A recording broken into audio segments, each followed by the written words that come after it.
So we know to be grateful for God, we got to remember that God is good, and we got to remember that God has done a lot of things in our lives. Preach. Can remember, you know what? You was in the jam probably 5 years ago.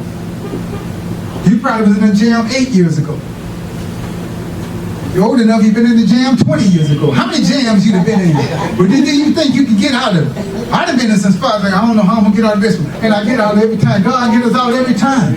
Amen. Every time we do. But we forget. We forget all the time, like God ain't never done nothing for us.